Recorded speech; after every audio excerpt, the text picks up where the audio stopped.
In today's show, we're going to have a look ahead to Sunday's games in the NBA. Michael Bolton. Thanks, Josh. It's Michael Bolton here, and it's time for another episode of the Locked On Fantasy Basketball Podcast. Let's get to it. Let's get to it, indeed. You are Locked On Fantasy Basketball, your daily fantasy basketball podcast, part of the Locked On Podcast Network.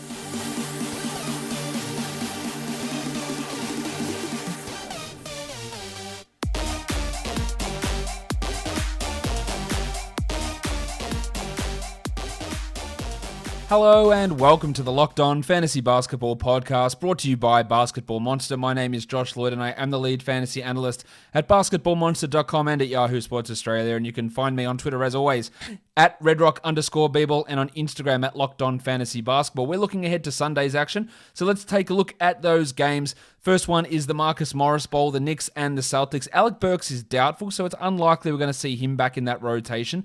But if he does happen to play, how he fits alongside Payton and Bullock and Rivers and Quickly, it's a massive question.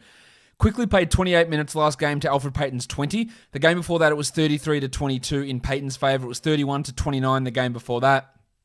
Quickly has played over 20 minutes in each of the last three games. I am going to watch how he plays and how much they play him. I think he's going to have some real inconsistencies in his shooting and in the playing time that Thibodeau gives him, but it is encouraging that he's played over 20 in the last three games. I'm just not sure how that rotation, how it looked last game with Payton only getting 20 and Rivers getting 17, whether that's something that Thibodeau is going to continue with. For the Boston Celtics, we want to watch Peyton Pritchard, who has looked really, really good. There's still no Jason Tatum, and Kemba Walker has been upgraded to questionable as well, so we want to check on that. But if Walker plays, I'm even more interested to see what Pritchard does. Does he play over Teague? How many minutes does he get, and how does that minutes distribution look between all of those point guards? And then I want to watch the big men. Tristan Thompson started last game over Daniel Tice, and I have to think that that is because Kemba's return is on the horizon, and they were never going to start both Thompson and Tice when Kemba returned. So let's see how that minutes split looks. It was 20 to Thompson last game, 21 to Tice, and that's without the Rock DJ Robbie Williams. Now he's going to be out again on Sunday, but there is a lot of intrigue in how they run their center rotation. Next game, it is the Cam Payne Bowl, the Bulls and the Mavericks. And those of you who didn't think Cam Payne played for the Mavericks, he did. He played for him in Summer League. And I remember that was before he was signed by Phoenix. He dominated that Summer League. And I went, Cam Payne, what, anything? Maybe, probably not. And then, of course, he's come on to be a really good NBA backup point guard. This is the Cam Payne Bowl. Of course, we want to check on Patrick Williams of the Chicago Bulls, who's played some pretty big minutes. Even last game with Lauri Markkanen back, he played an absolute ton, which is great for him. It meant that Otto Porter played 23, Garrett Temple played 18, and Thad Young played 12. So I didn't know the direction that Billy Donovan would go there because he was limiting Williams to like 22, 23 minutes a night. Yeah, back at the beginning of this year, or the last two games in December, Williams played 20 and 18 minutes. And he's only got to 30 minutes in the last three games, and he's topped 30 in those three games. So that's obviously encouraging. Let's watch how he does. And then Wendell Carter Jr., who played 30 minutes last game. I think he's playing really well at the moment. I want him to push to 32 or 33 minutes. That's the big challenge here, so I want to see how that looks. For the Mavericks, Timmy Hardaway is on a real roll at the moment. It hasn't really mattered whether he's starting or coming off the bench.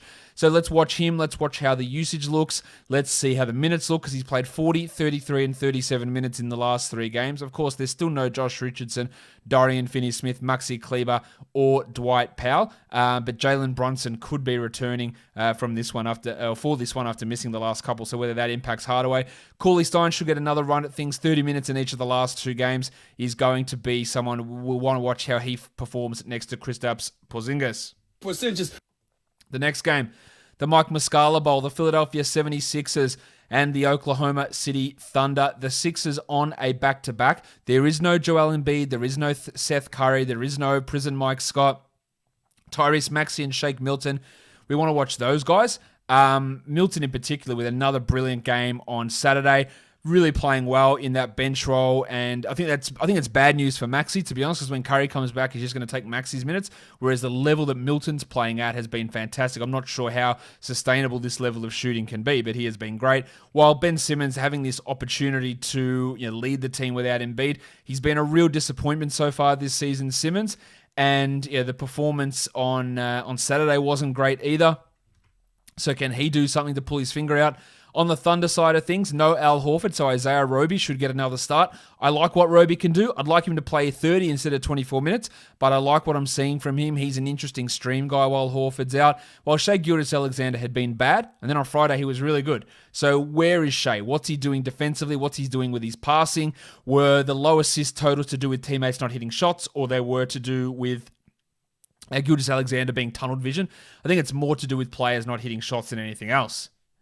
The next game is the Utah Jazz and the Denver Nuggets, the Rudy Gobert Bowl. Rudy Gobert. Rudy Gobert.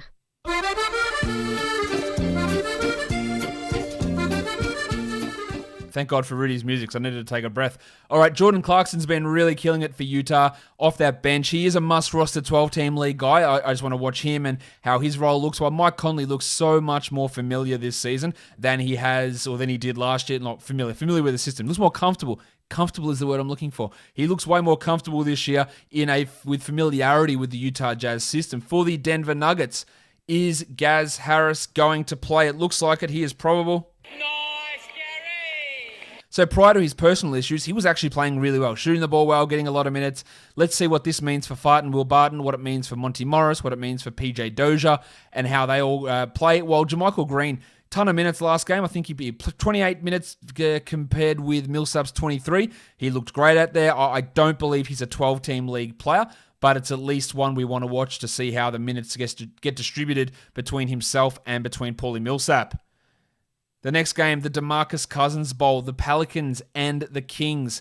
We know that Lonzo Ball is out again. So what does that mean for Nickeil Alexander-Walker? Will they start Alexander-Walker over Bledsoe again? This is going to be key. Now, last time they started Alexander-Walker over Bledsoe, but it was Bledsoe being a game-time decision. So they named the starters, and then they weren't sure whether Bledsoe was going to play.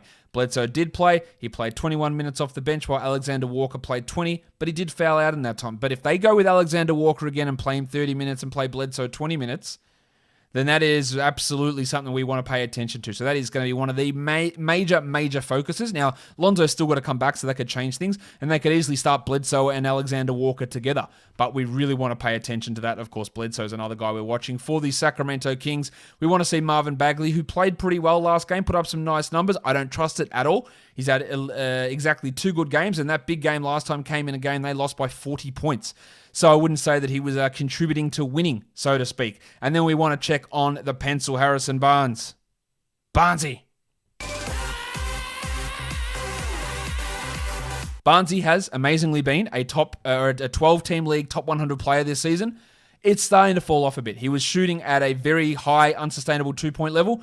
The minutes are fine. The usage is not ideal, so I want to see Barnes. I want to see what his numbers are like, because I'm not going to have a really short leash with him, to be honest. Next up, the Paul George Bowl, the Pacers and the Clippers. Terrible news with the Pacers and Karis LeVert dealing with the mass on his kidney. That is horrendous news. We will find out more about that, but the wording that Kevin Pritchard used when describing it, when someone asked if Karis will be back this season, he goes, I think so. Well, that is not encouraging. This is how I see it, not being a doctor, but having some experience in the medical field. I think that, the best case scenario is that it's a benign mass on the kidney, and whatever happens, they're going to have to excise it, right? So they're going to have to get in there and cut it out. So he's going to miss time. I would think 2 weeks would be your best case scenario. If it is cancerous, then the season's over for him, because you can't play through 12 weeks of chemo and radiation or whatever, however long it is. If it is a cancerous issue, he won't play this season, and that's obviously horrible news. I don't want it to be that. Obviously, I don't think it's going to be that, but we have to brace ourselves that's a concern. We're not dropping Karis LeVert yet, but I think it's worth mentioning here. So with him out, with no TJ Warren, Jeremy Lamb's going to return soon. He's not quite there yet, but he's not far away. I imagine Edmund Sumner gets the start. Aaron Holiday gets a role. Justin Holiday gets a role. But I think overall, in terms of who's the LeVert/Oladipo replacement, it's going to be Sumner, Lamb, Holiday. And I don't think any of them are going to be must-roster players. That does bring me on to discussion about Jeremy Lamb, which I think I need to put out there.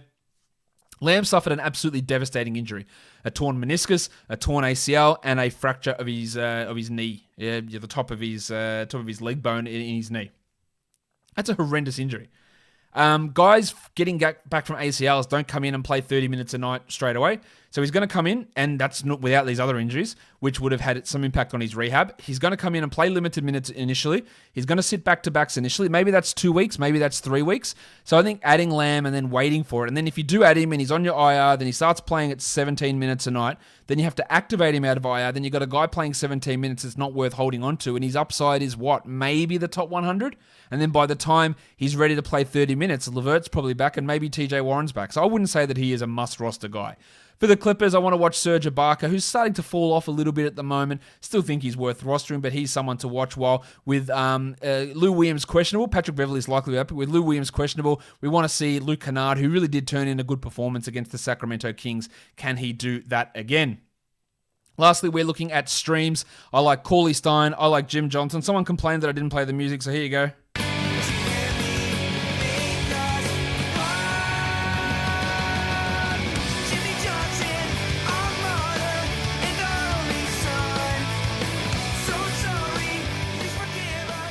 Yes, Jim Johnson. He's a pretty strong stream with Dallas's absences. Patrick Beverley should be back, so I like him as a stream. You can stream in the Thunder's best three-point shooter, Luguentz Dort, and then Patrick Williams of the Chicago Bulls. Looks like a pretty good stream to me, guys. That'll do it for me. Don't forget, subscribe, Apple Podcasts, Google Podcasts, Stitcher, Spotify, YouTube, thumbs up, bells, subscriptions, reviews. Guys, we are done here. Thank you so much for listening, everyone. See ya.